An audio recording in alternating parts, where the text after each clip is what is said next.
إن الحمد لله نحمده ونستعينه ونستغفره ونؤمن به ونتوكل عليه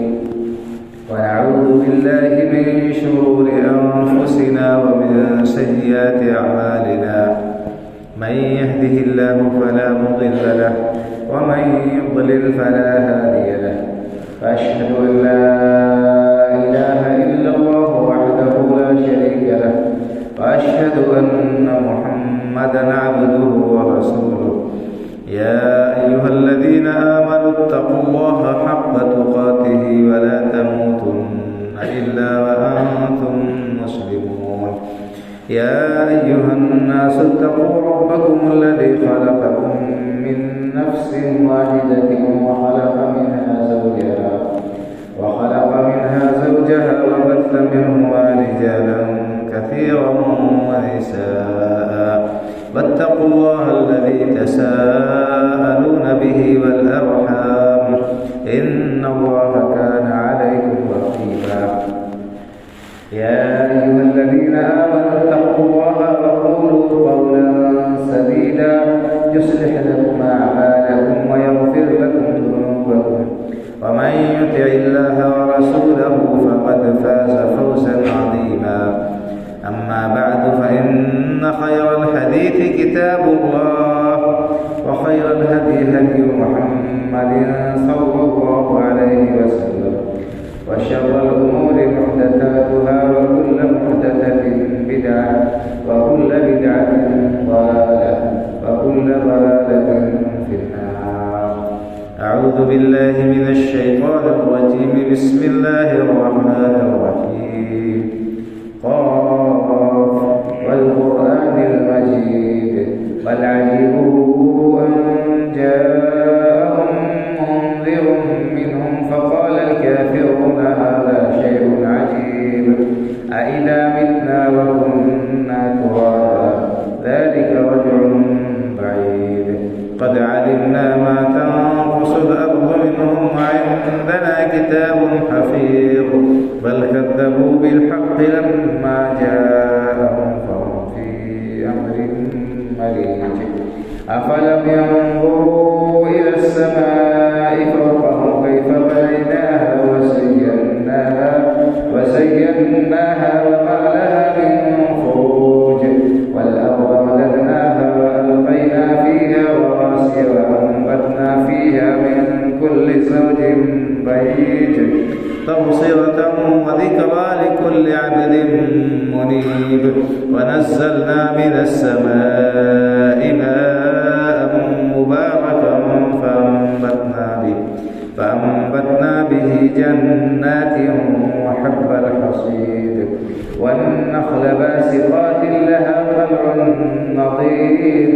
رزقا للعباد وأحيينا به بلدا ميتا كذلك الخروج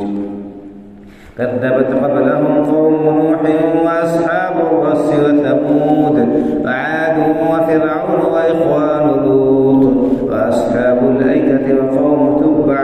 كل كذب الرسل فحق وعيد أفعينا بالخلق الأول بل هم في لبس من خلق جديد رب اشرح لي صدري ويسر لي أمري واحلل عقدة من لساني يفقهوا قولي سبحانك لا علم لنا إلا ما علمتنا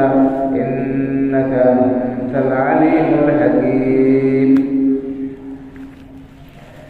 محترم حضرات، رمضان المبارک کی آمد ہے. انشاءاللہ تعالی اگلے سنیچر یا اتوار سے ماہ مبارک ہمارے سروں پر سایہ فگن ہو جائے گا. اللہ رب العالمین سے دعا ہے کہ اللہ تعالی امن و امان کے ساتھ اپنی حفاظت میں رکھتے ہوئے ہمیں یہ مبارک اور مقدس مہینہ نصیب فرمائے اور اس کے فیوز و برکات سے، اس کے فضائل سے متمتع اور فیضیاب ہونے کی توفیق بخشے، آمین۔ بھائی اور بزرگوں، رمضان المبارک کا یہ مہینہ بہت ہی عظیم اور بڑا ہی زبردست مہینہ ہے، اور یہ بہت ہی قیمتی، انتہائی معزز اور قابل احترام مہمان کی طرح سے ہے کہ اس کا بہت ہی پرجوش اور پرتپاک استقبال ہونا چاہیے، اس کی آمد پر فرحت اور خوشی کا اظہار ہونا چاہیے، اور اس معزز مہمان کا اس کی پوری آوبھگت کرتے ہوئے اس سے پورے طور پر فائدہ اٹھانے کی کوشش کرنا چاہیے۔ رمضان کا یہ مہینہ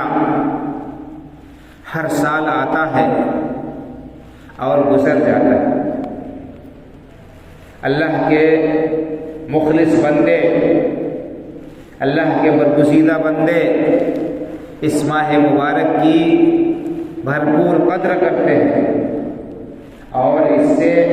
پورا فائدہ اٹھانے کی کوشش کرتے ہیں، لیکن جو بدنصیب اور بدقسمت لوگ ہیں ان کے اوپر یہ مہینہ سایہ فکن ہوتا ہے، اور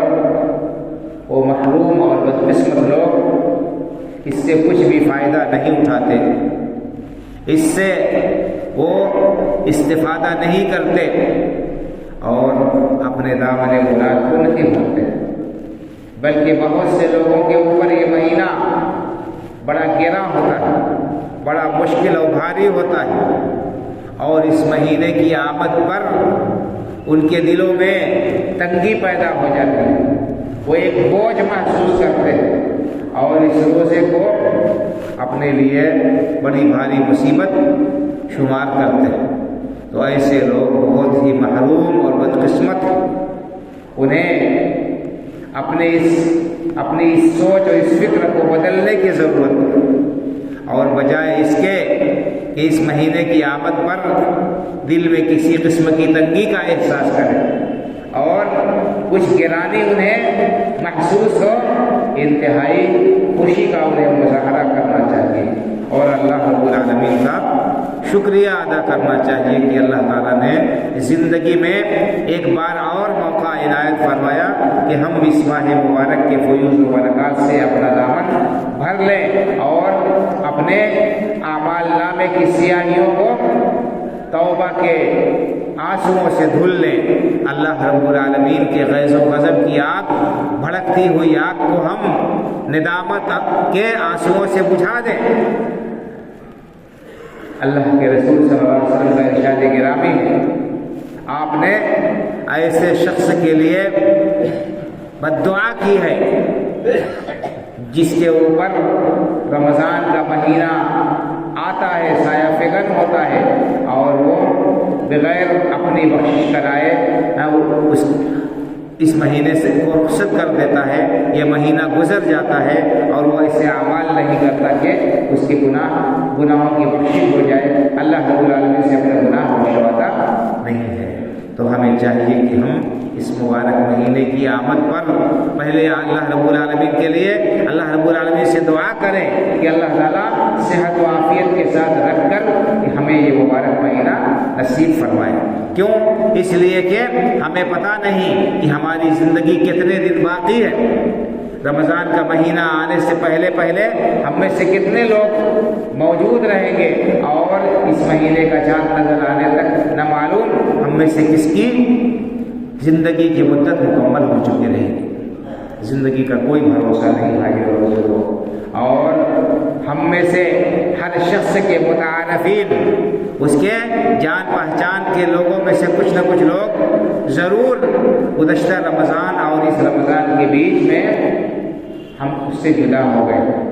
بہت سارے لوگ ہمارے پہچان کے متعارفین میں سے، اقربا میں سے، پڑوسیوں میں سے، گاؤں اور علاقے کے لوگوں میں سے جو گزشتہ سال اس ماہ مبارک میں موجود تھے، انہوں نے اس مہینے کے روزے رکھے تھے، لیکن وہ اس دنیا سے جا چکے، رخت سفر باندھ چکے، اب ان کی زندگی میں دوبارہ رمضان نصیب نہیں ہوگا۔ تو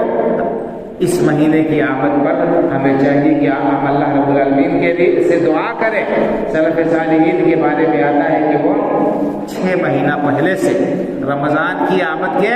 6 مہینہ پہلے سے اللہ رب العالمین سے دعا کرتے تھے کہ اللہ ہمیں یہ مہینہ نصیب فرما، اور اس کے بعد اس مہینے کے گزرنے کے بعد پوری محنت اور کوشش کے بعد اللہ رب العالمین کو راضی کرنے والے کاموں کو انجام دینے کے بعد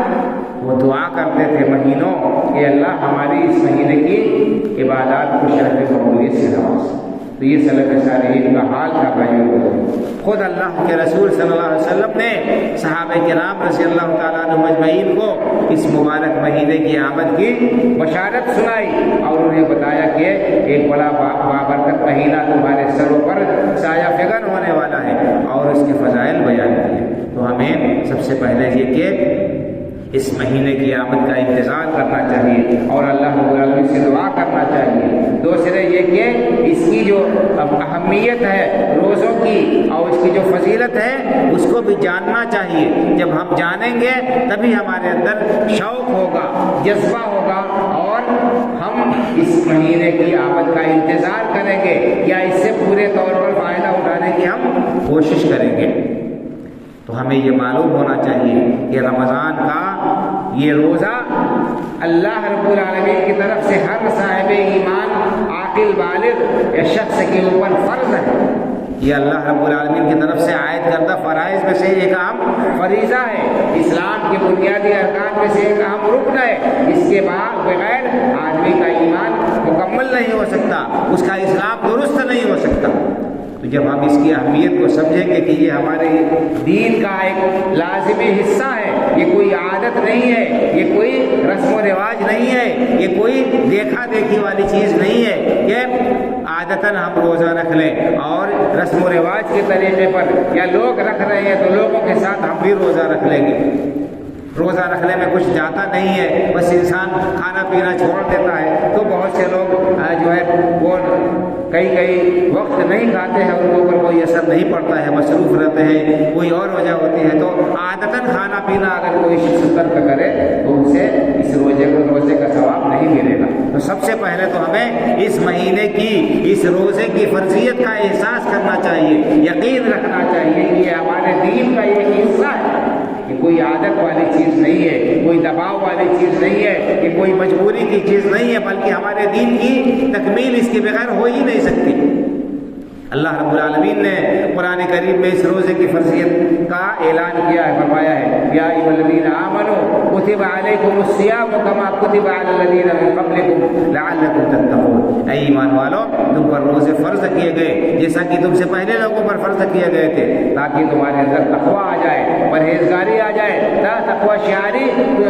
تمہاری صفت بن جائے۔ اس تقویٰ کے حصول کے لیے اللہ رب العالمین نے روزے کو فرض کیا ہے۔ اسی طرح سے اللہ نے کیا فرمایا، فمن شہد منکم الشہر فلیصم، جو شخص ماہ رمضان پالے اسے روزہ رکھنا چاہیے۔ تو یہ روزے کی فرضیت ہے، اللہ رب العالمین نے اس کو فرض قرار دیا ہے، تو فریضہ سمجھتے ہوئے اس روزے کو انسان رکھے۔ اسی طرح اللہ کے رسول صلی اللہ علیہ وسلم کا فرمان ہے، مشہور حدیث ہے، آپ نے کیا فرمایا، بنی الاسلام علی خمس، اسلام کی بنیاد 5 چیزوں پر رکھی گئی ہے، 5 ستون ہیں، 5 کھمبے ہیں اسلام کی عمارت کے، کہ جس طرح سے بغیر کھمبے کے، بغیر ستون کے عمارت باقی نہیں رہ سکتی، اسی طرح سے دین باقی نہیں رکھ سکتا انسان کا ان 5 چیزوں کے بغیر۔ ان میں سے ایک چیز آپ نے کیا بیان فرمائی، رمضان کا روزہ۔ تو رمضان کا روزہ دین کا ایک لازمی حصہ ہے، اس کے بغیر آدمی کا اسلام مکمل نہیں ہو سکتا ہے۔ تو ہم روزے کی فرضیت کا یقین رکھتے ہوئے روزہ رکھیں اور اجر و ثواب کی نیت سے دونوں چیزیں، اس کو فرض سمجھتے ہوئے اللہ رب العالمین کی طرف سے عائد کردہ فریضہ سمجھتے ہوئے خوش دلی سے اس کو قبول کریں، اور اللہ رب العالمین سے ہی اجر و ثواب کی نیت سے ہم روزہ رکھیں۔ یہ دونوں چیزیں لازمی ہیں۔ اگر کوئی شخص ان دونوں نیتوں سے روزہ رکھتا ہے تو اسے ثواب ملے گا، روزے کا فائدہ اسے حاصل ہوگا، اور اگر ان میں سے کوئی چیز نہیں پائی گئی تو پھر اسے روزے کا فائدہ حاصل ہونے والا نہیں ہے۔ اللہ کے رسول صلی اللہ علیہ وسلم کا ارشاد گرامی ہے، آپ نے فرمایا کہ من صام رمضان ایمانا واحتسابا غفر له ما تقدم من ذنبه، جو شخص رمضان المبارک کے روزے ایمان کے ساتھ اور اجر و ثواب کی نیت سے، اجر و ثواب کے نیت سے وہ روزہ رکھتا ہے، اس کے پچھلے سارے گناہ معاف ہو جاتے ہیں۔ تو یہ دونوں چیزیں ضروری ہیں بھائی اور بزرگوں کی آدمی اس بات کا یقین رکھے، اس بات کو تسلیم کرے کہ یہ روزہ اللہ کی طرف سے عائد کرنا فریضہ ہے، اور دوسرے روزہ اس نیت سے رکھے کہ اسے اجر و ثواب ملے گا، اللہ رب العالمین اس پر اسے اجر سے نوازے اور اسے اللہ رب العالمین اپنے فضل و کرم سے نوازے، اس نیت سے روزہ رکھنا چاہیے۔ یہ نیت بہت ہی ضروری چیز ہے، ہر عمل کے لیے نیت ضروری ہے بھائی اور بزرگوں، اور روزہ بھی ہے۔ ہر عمل انسان اگر نیت سے، عبادت کی نیت سے کرے گا تب تو اسے ثواب ملے گا، اور اگر صرف عادتاً اس کام کو انجام دے دیتا ہے تو اسے ثواب نہیں ملے گا، اسے اس پر ثواب نہیں ملے گا۔ اس لیے نیت کی درستگی، نیت کا اخلاص بہت ہی لازمی اور ضروری شے ہے۔ اسی طرح سے بھائی اور بزرگوں، ہمارے لیے یہ بھی ضروری ہے کہ رمضان کی آمد سے پہلے اپنے پچھلے جو ہمارے اعمال ہیں، ہماری جو کوتاہیاں ہیں، ان کوتاہیوں سے اور اللہ کے نافرمانی کے جو کام ہیں ان سے ہم سچی توبہ کریں، اور اپنے حالات کو درست کرنے کا عزم مصمم کریں، اس بات کا پختہ ارادہ کریں کہ ہماری پچھلی زندگی جو اللہ رب العالمین سے دوری میں، اس کے دین سے دوری میں اور جانے انجانے میں اللہ کی نافرمانی میں گزری تھی، اس طرح سے غفلت میں ہم اپنی زندگی نہیں گزاریں گے، اپنی زندگی کا ایک نیا صفحہ شروع کریں گے جو ایمان کے روشنی سے منور ہوگا، جو ایمان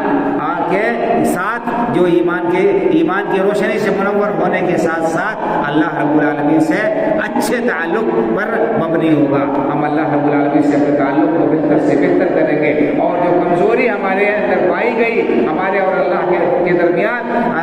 جو تعلق میں کمزوری تھی، یہ کمزوری ہم دور کریں گے۔ یہ ہمارے لیے لازمی اور ضروری ہے بھائی اور بزرگوں، ہم عزم مصمم کریں۔ اور اسی طرح سے ہمارے لیے یہ بھی ضروری ہے کہ ہم روزے کے احکام و مسائل کو سب سیکھیں، روزے کے احکام و مسائل کو ہم جانیں اور ضروری سمجھیں کہ روزے کے اندر کون سے کام لازمی اور ضروری ہے، ان چیزوں کو انجام دینا روزے کی حالت میں ضروری ہے، اور اسی طرح سے کون سے کام حرام ہیں، روزہ جن کی وجہ سے خراب ہو جائے گا، اور روزے میں کن چیزوں سے بچنا ہمارے لیے لازمی اور ضروری ہے۔ یہ سارے مسائل ہمارے لیے سیکھنے ضروری ہیں۔ تو سب سے پہلے میں نے جیسا کہ کہا کہ روزے کے سلسلے میں ہماری نیت درست ہونی چاہیے، ہمیں اس روزے کو اللہ رب العالمین کی طرف سے عائد کرتا فریضہ سمجھ کر انجام دینا چاہیے، اور اسی طرح سے رکھنا چاہیے، اور اجر و ثواب کی نیت رکھنا چاہیے۔ اسی طرح سے ہر عبادت کے لیے کیا ہے، نیت ضروری ہے۔ ہم نماز پڑھتے ہیں تو بغیر نیت کے اگر ہم نماز پڑھیں گے تو ہماری نماز نہیں ہوگی۔ نیت نماز کے لیے بھی وہ کرنی پڑتی ہے، اور وہ نیت دل کے ارادے کا نام ہے۔ روزے میں بھی انسان نیت کرتا ہے، اور روزے کے لیے فرض روزے کے لیے فجر سے پہلے نیت کر لینا ضروری ہے۔ حدیث میں آتا ہے، اللہ کے رسول صلی اللہ علیہ وسلم نے ارشاد فرمایا کہ من لم یبیت الصیام فلا صیام له، او کما قال صلی اللہ علیہ وسلم، کہ جو شخص فجر سے پہلے روزے کی نیت نہ کر دے اس کا روزہ صحیح نہیں ہوگا، اس کا روزہ درست نہیں ہوگا۔ تو روزے کی نیت ضروری ہے، لیکن نیت دل کے ارادے کا نام ہے بھائی اور بزرگوں۔ زبان سے نیت کرنا کسی بھی عبادت میں ثابت نہیں ہے۔ اس سے لوگ نماز کے لیے نیت کرتے ہیں، کھڑے ہوتے ہیں کہ میں نیت کرتا ہوں 2 رکعت یا 4 رکعت نماز کی، فرض یا سنت کی، اور فلاں چیز کی۔ یہ نیت زبان سے کرنا کسی بھی روایت سے ثابت نہیں ہے، کوئی اس کا ثبوت نہیں ہے۔ نیت دل کے ارادے کا نام ہی ہے۔ آپ اس بات کو یوں بھی محسوس کر سکتے ہیں، سمجھ سکتے ہیں کہ نماز شروع سے لے کر آخر تک عربی زبان میں ہے۔ انسان اذان کہتا ہے عربی زبان میں، اقامت کہتا ہے عربی زبان میں، اور نماز تکبیر کہہ کر شروع کرتا ہے، سورہ ثنا پڑھتا ہے، سورہ فاتحہ پڑھتا ہے، رکوع کرتا ہے، رکوع کے بعد اٹھتا ہے، دعا پڑھتا ہے، سجدہ کرتا ہے، سجدے میں دعا پڑھتا ہے، سجدے کے 2 سجدوں کے بیچ میں دعا پڑھتا ہے، اس کے بعد